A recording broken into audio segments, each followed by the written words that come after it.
여러분 평안하셨습니까? 반갑습니다. 우리 옆에 분하고 인사하겠습니다. 보고 싶었습니다. 인사하겠습니다. 우리 옆에 분은 가만히 이렇게 포옹 한번 해주십시다.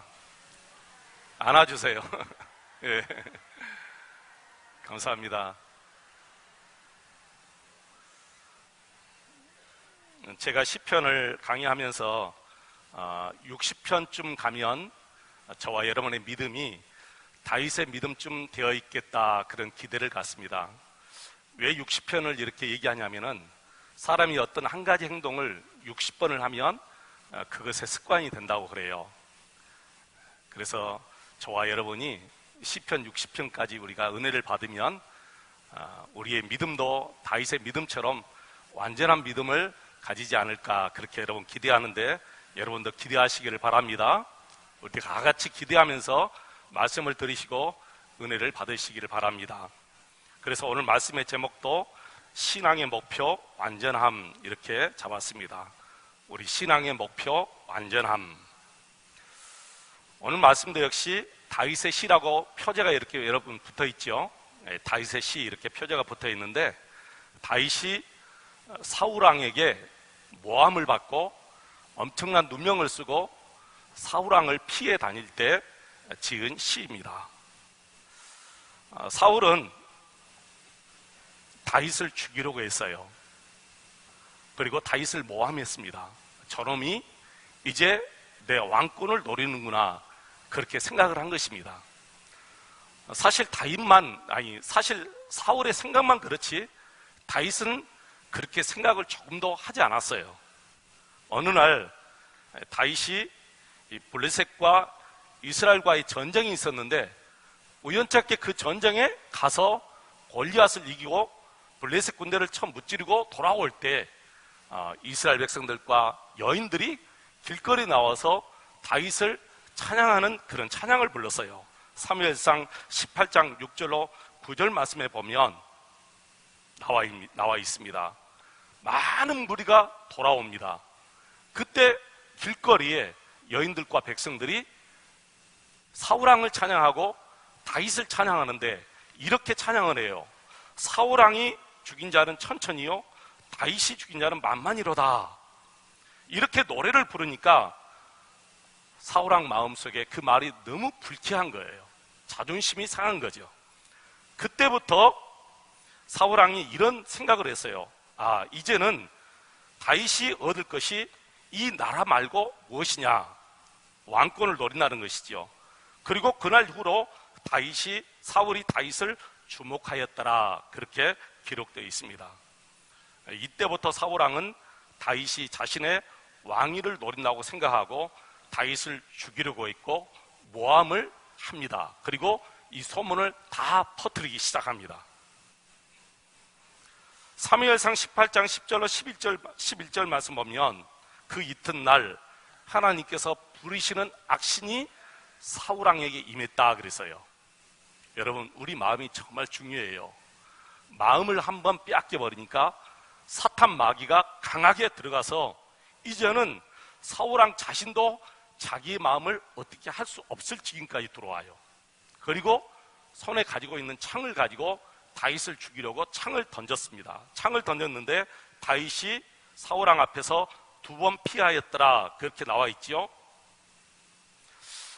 다윗이 사울왕을 피해서 이제 도망가기 시작하는데요, 사울왕이 모든 신하들에게 이렇게 말했습니다. 다윗을 찾으면 바로 죽이라. 생포하라 하지 않고 바로 죽이라고 했어요. 그때 사울의 아들 요나단이 아버지 사울왕에게 간곡하게 부탁합니다. 아버지, 다윗은 아버지에게 생명 걸고 아버지의 모든 명령을 충실히 지켜온 사람입니다. 다윗에게 범죄하지 마십시오. 그가 행한 일은 지금까지 다 선한 일이었습니다. 어찌 까닭없이 다윗을 죽여서 무지한 피를 흘리려고 하십니까? 하고 아들 요나단이 간곡하게 아버지에게 전언합니다. 이 말을 듣고 사무엘상 6절 말씀 보시면, 19장 6절 말씀 보시면 그를 죽이지 않겠다고 맹세를 해요. 하나님의 이름을 걸고 맹세를 합니다. 그런데 이 말이 얼마 가지 못합니다. 또 사울왕이 다윗을 죽이려고 하죠. 사무엘상 19장 8절 말씀 보시면 블레셋과의 전쟁이 또 있었고 다윗이 또 이겼습니다. 이때 또 사울이 그것을 시기하여 다윗을 죽이려고 창을 던졌습니다. 19장 19절로 10절입니다.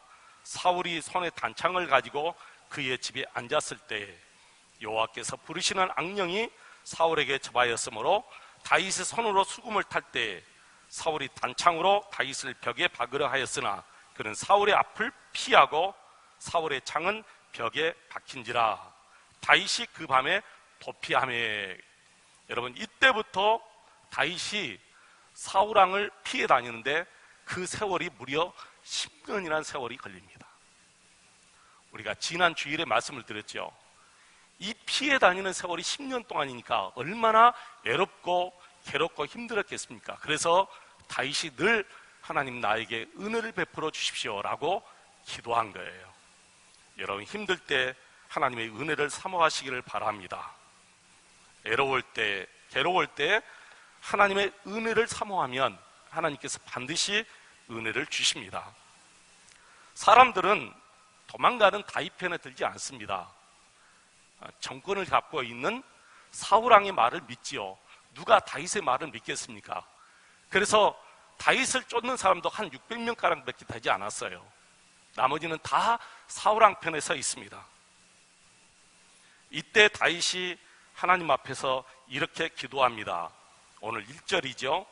내가 나의 완전함에 행하여 싸우며 흔들리지 아니하고 여호와를 의지하여 싸우니 여호와여 나를 판단하소서.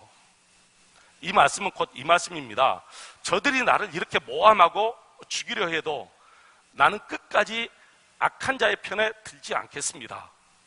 오직 여호와 우리 하나님을 의지하고 내가 흔들리지 않겠습니다. 주님, 나를 판단하소서라고 기도한 거예요.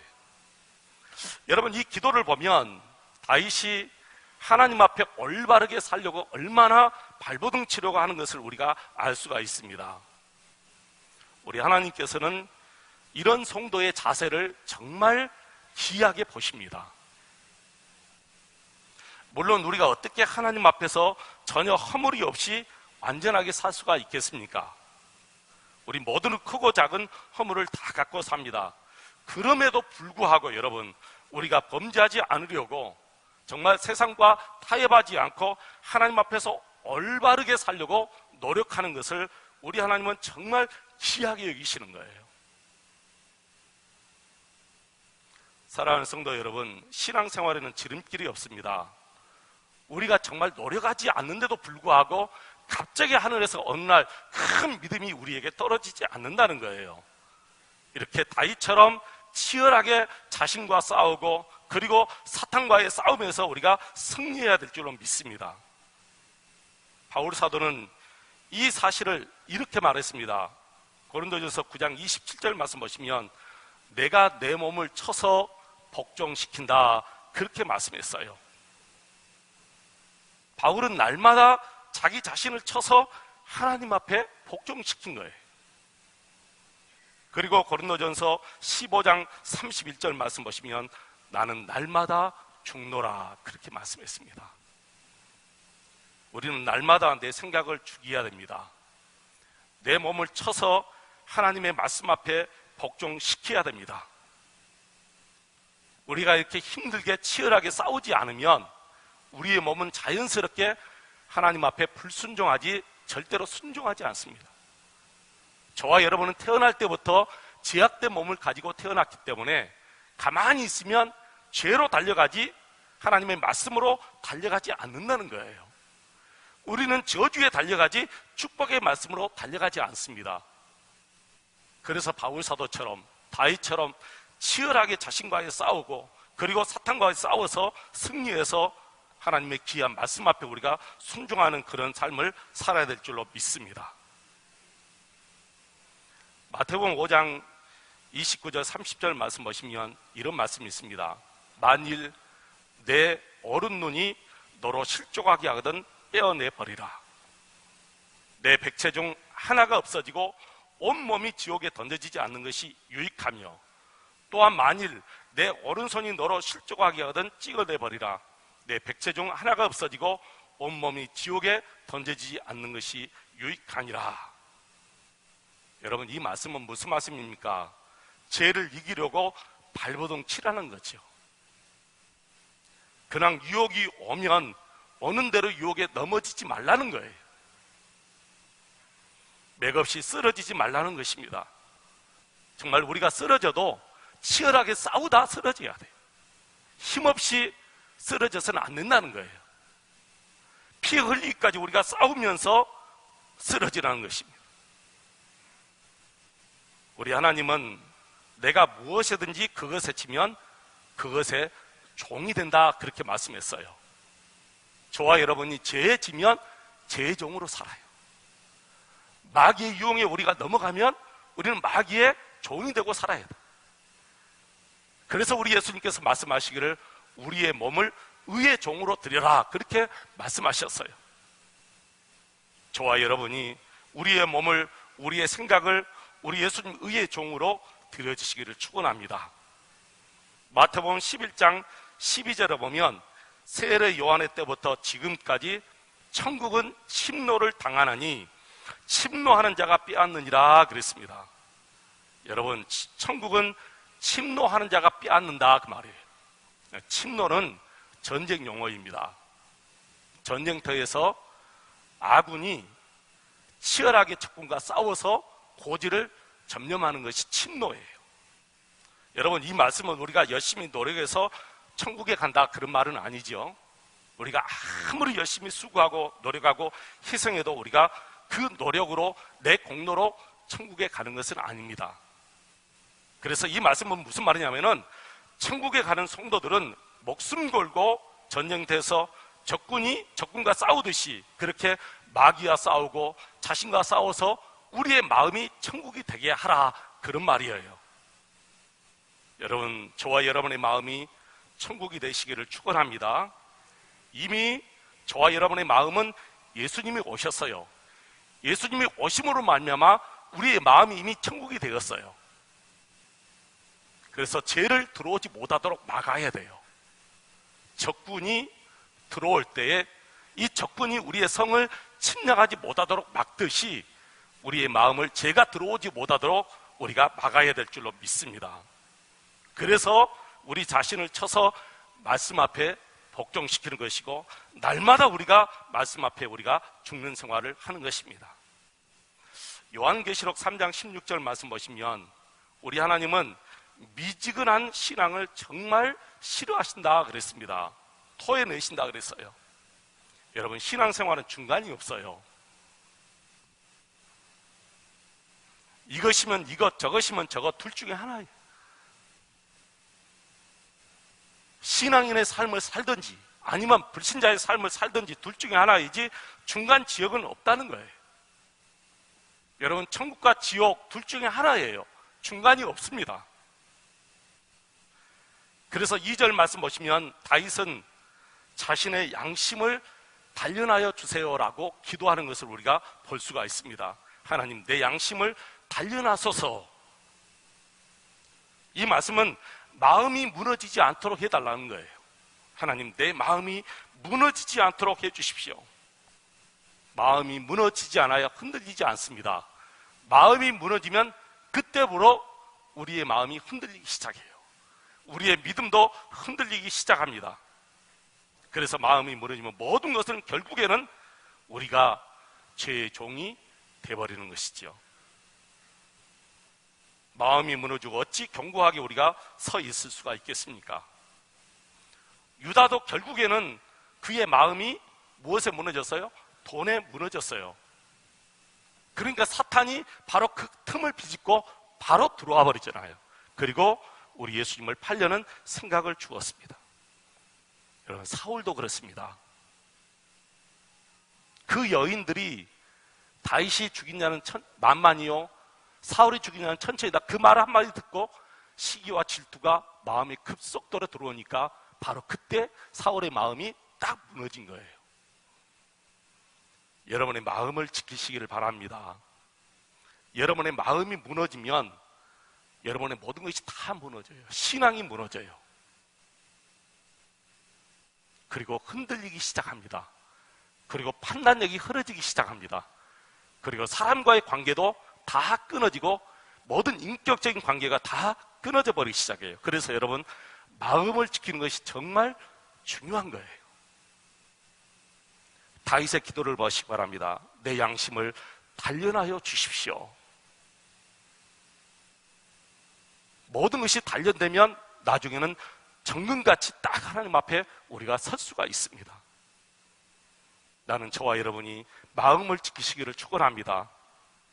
우리가 살고 있는 집도 매일 먼지를 덜어내고 청소기를 돌려서 그리고 바닥을 쓸고 닦고 합니다. 그런데 왜 우리의 마음을 여러분 그냥 두십니까? 우리의 마음은 하루에 수천 가지 더러운 생각들이 다 들어오고 나가고 들어오고 나가고 합니다. 우리의 마음도 날마다 그렇게 청소해야 돼요. 매 순간순간 하나님 앞에 회개 기도를 드려야 돼요. 하나님, 이 죄를 어떻게 합니까? 나의 죄를 용서해 주십시오. 우리의 죄가 나중에 쌓이다 보면 이 죄를 어떻게 나도 감당할 수 없을 정도로 우리의 죄가 나를 짓눌려서 내가 일어나지 못하도록 만들어요, 여러분. 전에 TV에서 보았습니다. 어떤 분의 집에 쓰레기가 가득 차 있어요. 제가 너무너무 놀랐어요. 어떻게 저런 집이 있을 수 있을까? 거실에도 들어가니까 쓰레기가 가득 차 있고, 안방에도 쓰레기가 가득 차 있고, 부엌에도 쓰레기가 가득 차 있고, 이분의 이력을 보니까 한의사였더라고요. 한의사 의사가 어떻게 이렇게 됐을까? 그런 생각이 들어요. 나중에는 그 쓰레기 본인이 어떻게 처치할 수가 없으니까 그냥 쌓아놓고 살 수밖에 없었습니다. 여러분, 이 시간 여러분의 마음을 좀 보시길 바랍니다. 우리의 외모도 정말 중요하지만 마음이 더 중요합니다. 여러분은 매일매일 살아가면서 외모에 신경을 씁니다. 누구를 만나러 갈 때도, 어디에 갈 때도, 아침에 일어나서도, 아닙니다. 하루 시작할 때는 반드시 외모를 보고 외모를 치장하고 시작합니다. 그런데 우리의 마음은 왜 그대로 두시고 여러분 사십니까? 우리의 마음은 여전히 5년 전에 있었던 미움이 지금도 그대로 있는 분이 계십니다. 아니, 10년 전에 있었던 그 영역에 모든 것이 그대로 있는 분이 계십니다. 나중에는 그게 정말 다닥다닥 우리 심령에 붙어서 이제는 나도 어떻게 할 수 없을 정도로 죄가 나를 지배하고 살아갈 수밖에 없는 그런 지경이 올 수도 있습니다. 그래서 여러분, 날마다 우리의 마음의 쓰레기, 이 더러운 생각들을 다 회개하고 하나님 앞에 정말 청결하고 깨끗한 그런 마음으로 우리가 살 수 있도록 해야 됩니다. 오늘 3절 말씀을 같이 한번 읽어보겠습니다. 우리 3절 같이 읽겠습니다. 주의 인자하심이 내 목전에 있나이다. 내가 주의 진리 중에 행하여. 아멘. 마음이 아무리 단련해도 저와 여러분은 인간이기 때문에 또 넘어질 수도 있습니다. 그래서 다윗이 3절 말씀을 우리에게 용기로 주신 말씀인데, 인자가 내 목전에 있다. 여기서 인자는 바로 하나님의 거룩하신 사랑입니다. 하나님의 큰 은혜를 얘기합니다. 그리고 목전은 눈목자입니다. 내 눈앞에 있다는 거예요. 다시 말씀드려서 하나님의 사랑은 언제나 내게 가까이 있다는 것입니다. 여러분, 그렇습니다. 하나님의 용서는 언제나 내 가까이에 있습니다. 내 눈앞에 있습니다. 하나님께서 저와 여러분에게 베풀어 주신 사랑은 언제나 지금 내 앞에 있어요. 저 멀리 있는 게 아니에요. 내가 이렇게 치열하게 살다가 넘어질 수도 있습니다. 내가 이렇게 치열하게 살다가 죄를 지을 수도 있습니다, 여러분. 그때 여러분 낙심하지 말라는 거예요. 절망하지 말라는 거예요. 왜 그러죠? 하나님의 사랑이 지금 내 눈앞에 있다는 거예요. 기다렸다시피 우리 하나님은 그래, 그래도 낙심하지 마. 내가 너에게 용기를 줄게. 우리 하나님은 내 어깨를 두드리시고 그리고 내게 용기를 주십니다. 그래서 우리가 다윗처럼 이렇게 다시 일어나서 사는 거예요, 여러분. 하나님의 이 끝없는 사랑, 하나님의 이 자비로우심. 만약에 우리 하나님이 사람이었다면 폭군처럼 다윗을 대할 수도 있습니다. 정말 하나님이 폭군이었다면 어떻게 다윗이 이런 기도를 드릴 수가 있겠습니까? 다윗은 이미 하나님은 선하신 하나님이십니다 라고 고백했습니다. 여러분, 정말 그렇습니다. 하나님은 선하신 하나님이십니다. 그 선하심이 우리가 시편 23편 분명히 보았지만 6절에 다윗이 이렇게 고백했죠. 주의 인자하심과 주의 선하심이 평생의 나를 따랐다. 순간순간 평생도록 주의 인자하심과 선하심이 다윗을 따라다녔어요. 그리고 다윗을 용서해 주었고 다윗을 사랑해 주신 줄로 믿습니다. 예전에 제가 한번 드린 말씀입니다. 서커스단에 보면 애줄타기 하는 사람이 있고 또 저 높이 그네 타는 사람도 있습니다. 얼마나 잘 타는지 몰라요. 아슬아슬하게, 정말 저쪽에서 이쪽으로 탁 할 때 손이 달뚱말뚱 아슬아슬하게 손을 딱 받아가지고 또 낚아채서 이렇게 그네를 멋지게 탑니다. 정말 예술입니다. 애줄타기 하는 사람도 마찬가지지요. 근데 그들이 떨어지면 죽습니다. 그래서 떨어져서 죽지 않도록 하기 위해서 그 밑에 이렇게 두꺼운 매트리스를 깔거나 아니면 그물망을 쳐둡니다. 여러분 한번 생각해 보세요. 그 매트리스를 깔고 그물망을 쳐둔 이유가 무엇입니까? 마음대로 떨어지라? 그렇습니까? 아닙니다. 마음대로 떨어지라 그런 의미에서 그것을 쳐둔 것이 아니에요. 마음대로 멋지게 하라는 거예요. 그러다가 실수로 떨어지면 죽지 않는다는 것이죠. 어떤 미련한 사람이 그 매트리스를 보고 이제 마음대로 떨어져도 되겠구나 그렇게 생각하는 사람이 있겠습니까?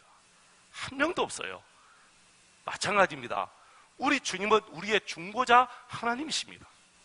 저와 여러분의 모든 죄를 다 용서해 주시는 하나님이셔요. 그렇기 때문에 우리가 마음 놓고 죄를 지어도 괜찮다는 뜻은 아니잖아요. 나의 중보자 예수님, 너가 죄를 지어도 용서해 주시는 예수님이 있으니까 마음대로 죄를 지어라 그런 뜻이 아니고 정말 열심히 살라는 거예요.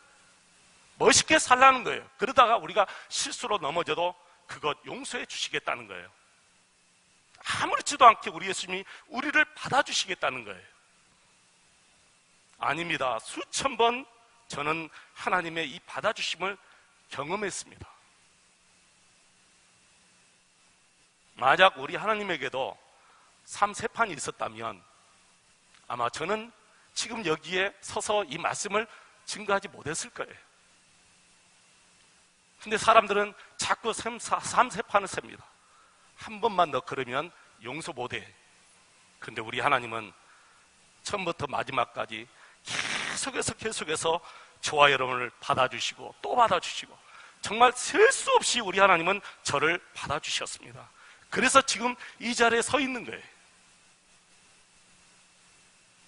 그래서 우리 하나님의 사랑이 감동하기 때문에 죄를 짓지 않으려고 더 열심히 노력하고 치열하게 자신과 싸우려고 노력하는 것이지, 그런 주님이 계시니까 마음 놓고 죄를 짓지 못하는 거예요, 여러분.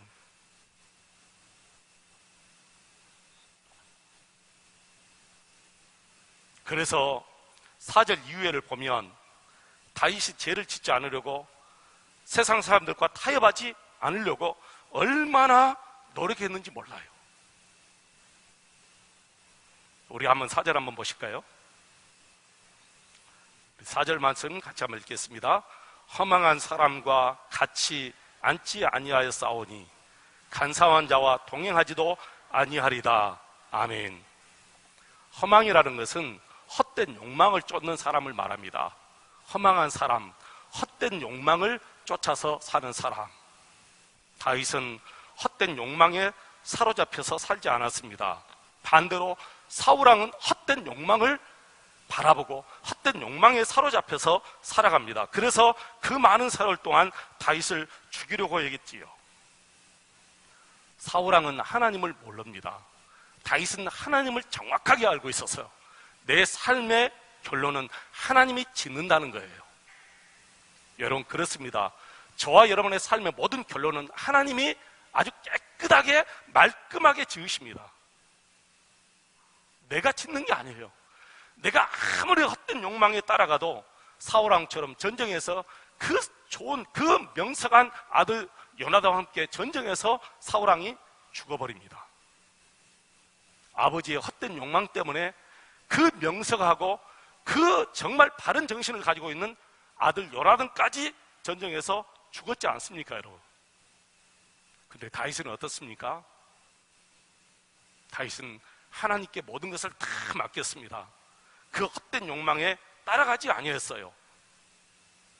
하나님이 나와 함께 하시다는 거예요. 하나님이 내 삶을 주관하고 계신다는 거예요. 그리고 간사한 자와 동행하지 아니했다 그랬습니다. 여러분, 간사란 자신의 어떤 이익을 위해서 이리 붙었다 저리 붙었다라고 하는 사람이에요. 실제로 다윗의 신하 중에 그런 사람이 있었거든요. 다윗을 쫓았다가 사울왕을 또 쫓았다가 또 다윗에 왔다가 왔다 갔다 하는 사람이 있었어요. 다윗은 그런 사람과 동행하지도 아니했다. 여러분, 왔다 갔다 해서는 안 돼요. 한 번 마음은 하나님께 주신 것 하나님께 바쳐버려야 돼요. 세상을 사랑했다, 하나님을 사랑했다, 그러면 안 됩니다. 그러면 평생 동안 우리의 마음이 평안할 수가 없습니다.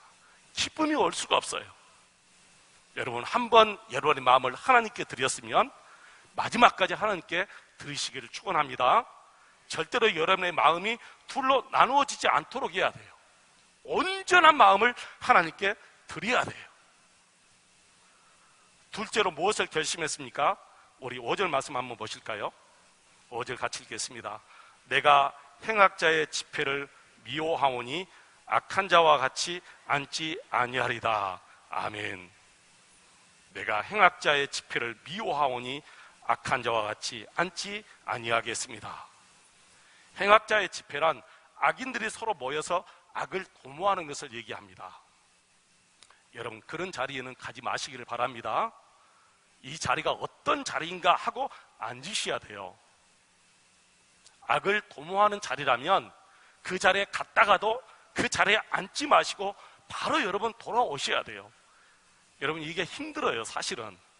그래, 너만 잘났다, 그런 생각을 사람들이 하거든요. 그래, 너만 잘났다, 우리는 그런 나쁜 사람이냐? 그래도 여러분, 그런 소리를 듣는다 할지라도 그런 자리에는 앉지 말고 다시 돌아서서 와야 됩니다. 누구를 흉보는 자리에도 앉지 않아야 됩니다. 우리는 그거 아무렇게 생각합니다. 그래서 함께 같이 앉아서 누구를 막 같이 흉을 보아요. 근데 다윗은 그런 자리에 앉지도 아니하겠다. 여러분, 우리가 이런 욕심을 가지고 살아야 됩니다. 주님, 정말 죄는 눈꽃만큼이라도 내가 짓지 않고 살겠습니다. 저와 여러분의 신앙의 목표가 완전함이 있어야 돼요. 내 믿음이 완전한 믿음을 가지기 위해서 이렇게 노력해야 돼요. 그래서 4절, 5절 말씀은 다윗이 수동적으로 내가 그 자리에 가지 않겠습니다. 내가 그들을 따라가지 않겠습니다.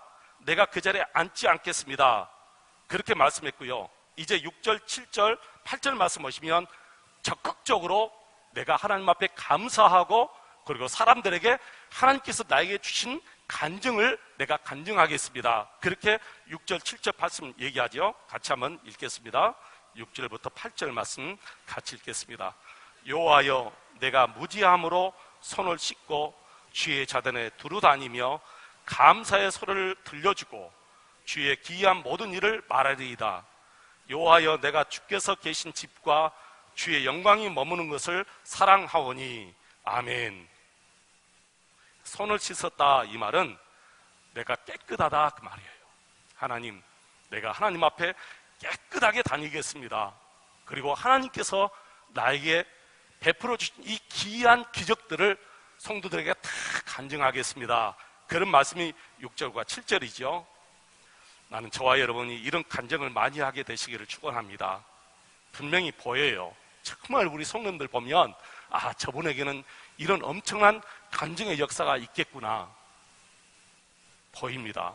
지금도 그런 분들이 분명히 계실 거예요. 목사님, 저 간증하고 싶어요. 여러분, 저에게 말씀하십시오. 주일 오후에 간증의 시간을 드리겠습니다. 아니, 주일 오전이라도 제가 짤막하게 한 5분 동안 여러분에게 간증의 시간을 드릴게요. 정말 간증하고 싶은 일들이 많아지시기를 바랍니다. 성도들 앞에서 여러분 감사할 것이 너무 많잖아요. 하나님 감사합니다. 이 모든 것이 다 우리 성도들에게 감사할 수 있는 그런 조건이 분명히 될 줄로 믿습니다. 다윗처럼 감사하십시오. 하나님께 감사하고 성도들에게 감사하고, 그리고 기이한 일, 여기서 기이한 일은 하나님이 자신에게 베풀었던 기적 같은 일을 말합니다. 여러분, 그런 일이 많잖아요. 우리가 삶을 살아가면서 하나님께 기적 같은 그런 일들 많이 들었지요. 여러분, 다 감사할 일이에요. 제가 한 달 전에 우리 교육자들하고 장로님 한 분, 집사님 한 분하고 시내 팥죽을 먹으러 가려고 이렇게 있었어요. 근데 그날따라 집에서 먹어야 되겠다, 그래서 우리 교육자들만 보내야 되겠다, 그런 생각을 했어요. 근데 집사람이 여보 그냥 나가서 장로님하고 식사하고 오세요. 그래서 교육자들하고 장로님하고 식사하러 가려고 하는데 먹을 것이 정해지지 않는 거예요. 어떻게 하지? 뭐 먹으러 갈까? 그래서 3가지를 제가 우리 교육자들에게 주었어요. 메뉴를. 근데 교육자들이 뭐 시키겠다는 거예요. 그래서 저도 뭘 먹을까? 그러다가 가면서 비빔밥 먹으러 가자. 그러다가 가면서 다시 팥죽 먹으러 갑시다 하고 팥죽 먹으러 간 거예요. 시간을 막 지체하다가 팥죽 먹으러 딱 그 집에 들어가니까 우리 교회 장로님 한 분이, 어떤 장로님 한 분이 그 안에서 팥죽을 딱 먹고 자리에 딱 일어난 찰나에 저희들이 들어간 거예요. 저희들이 그때 7명이 들어갔는데 그 장로님이 나오면서 목사님 제가 계산했습니다 하고 계산을 해버린 거예요. 기적 같은 일이죠. 만약에 제가 여기서 한 2, 3분만 지체했다면 분명히 장로님은 식사하고 먼저 갔을 거예요. 우리가 도착할 그 찰나에 그분이 식사하고 딱 자리에서 일어날 때 우리가 들어갔으니까. 너무너무 감사하더라고요. 그래서 제가 속으로 이것은 장로님께서 우리를 대접하게 하려고 하나님께서 그렇게 하셨구나. 아닙니다. 제가 그분의 사랑을 받게 하려고 가게 하신 거예요. 그분은 아무 생각 없이 목사님이니까 당연히 존중하는 마음으로 제 밥값을 계산했겠죠. 근데 저는 그런 생각이 안 들어요. 그분은 저를 존중했지만 제 생각은 하나님이 하셨겠네요. 정말 하나님이 하셨군요. 작은 것까지라도 다 하나님께서 다 인도하셔요. 얼마나 감사한지 몰라요. 여러분 감사할 것, 간증할 것 여러분만 가지고 있어서는 안 돼요. 모든 성도들에게 다윗처럼 전파하시기를 축원합니다. 그리고 8절에 뭐라 했습니까? 주의 영광이 거하는 것을 사랑하겠습니다. 주의 계신 성령과 주의 영광이 거하는 것을 사랑하겠습니다. 하나님의 교회를 사랑하겠습니다. 이런 말씀인데요, 저와 여러분이 하나님의 교회를 정말 사랑하시기를 축원합니다. 하나님의 교회를 사랑하는 자는 하나님께서 반드시 그 사랑의 1000배 만배 다 갚아주셔요. 우리 하나님은 절대로 예상하지 않습니다. 다 갚아주셔요. 마지막으로 여러분 보겠습니다. 11절 말씀 우리 같이 한번 읽겠습니다. 11절입니다. 나는 나의 완전함에 행하오리니 나를 속량하시고 내게 은혜를 베푸소서. 아멘. 다윗은 자신이 생각했던 그 믿음대로 살겠다는 거예요. 나의 완전함. 하나님, 나는 이 어떤 죄도 짓지 않겠습니다. 그게 다윗의 완전함입니다. 저와 여러분도 이 신앙의 목표를 정해야 돼요.